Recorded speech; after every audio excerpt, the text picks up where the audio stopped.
2024 has been an incredible year on Suits and Sneakers Leadership Unfiltered. There have been 16 guests on my podcast with incredible leadership conversations, and I could not be more grateful. I'm grateful to each of my guests for sharing your journey and the lessons that you learned along the way. Our community continues to thrive on the real stories about those unexpected moments that catch leaders off guard. And really, these are situations that business school never prepared you for. As we head into 2025, we're doubling down on these candid discussions. We all want to hear about awkward situations, surprising challenges, and the unwritten rules of leadership that only experience can teach. Because I know some of my audience is maybe shy to share, I've created a portal to collect them. So you can fill out a little form and remain anonymous in sharing your story. I can use those, though, to stump some of our future guests. To all of you, I want to thank you for tuning in and listening, subscribing, sending in your questions and comments as well. It's only growing from here. When I started this podcast, my vision was to create a platform for learning, growth, and connection. Whether you're a high performer stepping into a management role for the first time or an experienced leader looking for fresh perspectives, I hope you've found value. I encourage you to go back and review previous episodes and add in your questions and comments. I'll re-engage with the experts we've already had on the show, and I'll use some of your questions also to ask for more insights from our future guests. Now, people have asked what I've learned from talking with my guests on the podcast. Well, first, I'll mention what I've learned from some people who were not able to join us on air. In leadership, you need to advocate for yourself and for your team. Sometimes that means stepping into the limelight. You may be shy or fearful of telling your story for fear of what people might think of you, or maybe what the company might say if it doesn't exactly align with their corporate messaging. But here's the thing.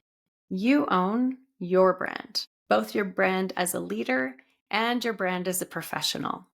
So it's up to you what you want to share, when, and with whom. Also, your experience is more interesting and valuable to other people than you may realize. I had several people who I approached to be on the podcast who kind of questioned themselves. They doubted their worth and they said, nobody's going to want to listen to what I have to say. And I challenged them. A couple of them agreed to be on. I won't say who. And a few said, I'm still not ready, or I don't feel comfortable. And that's okay, but please know that what you have to share, everything that you've experienced so far in your career, is hugely valuable to other people. And you can be a mentor to others, even if you don't have a formal mentor relationship. Second, what I've learned about myself throughout this process is that I'm very motivated by the truth. Like my listeners, like you, I really want to hear the trickiest of situations, like jaw-dropping details. And then what somebody's learned from that, even if they didn't handle it perfectly in the moment. Goodness knows I'm not perfect.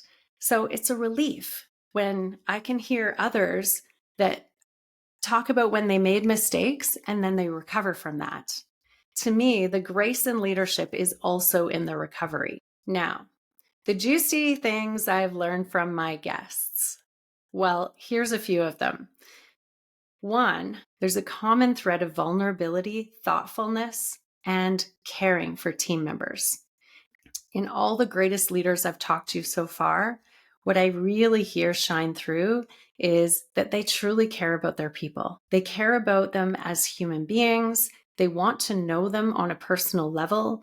And when they spend the time to do that, they get amazing results because people are motivated by relationships. Next, the great leaders who last a long time are not motivated by title or power. The ones who are tend to burn themselves out. The great leaders truly want to see what can be done as a team. And they know that as a team, they can accomplish something way bigger and more creative and wonderful than they ever could have done on their own. The third thing I've noticed is that communication takes time and thought. Whether it's with team members, colleagues, customers, stakeholders, or investors. Firing off an email and hoping that everyone will know what you mean and just do their job is not going to work. We would love for them to be able to do that, but what we know, the human brain and the way that we learn and absorb information is that we need repetition. We need consistent messaging over time and often in multiple mediums. So whether it's a phone call, then an email, or a meeting and a follow-up email, and then a follow-up meeting one-on-one, all of those touch points help transmit the message. And these things take time. Next season starts in January, so make sure you subscribe to be notified of when the next episodes are coming out. I don't know about you, but I'm looking forward to hearing more insightful and eye-popping leadership stories of employees doing crazy things. They could be a little like a leadership train wreck now and again. For example, someone sending an all-company email inviting everyone to lunch at a strip bar. Yep, that happened. What would you do? If you have an interesting story to tell, kind of like that, I want to hear it. If there's a leader you admire, I also want to know who I should interview. Who do you recommend? Send me their name and contact info, and I'd be happy to have a conversation with them. Most of all, I want to thank you for being part of this community.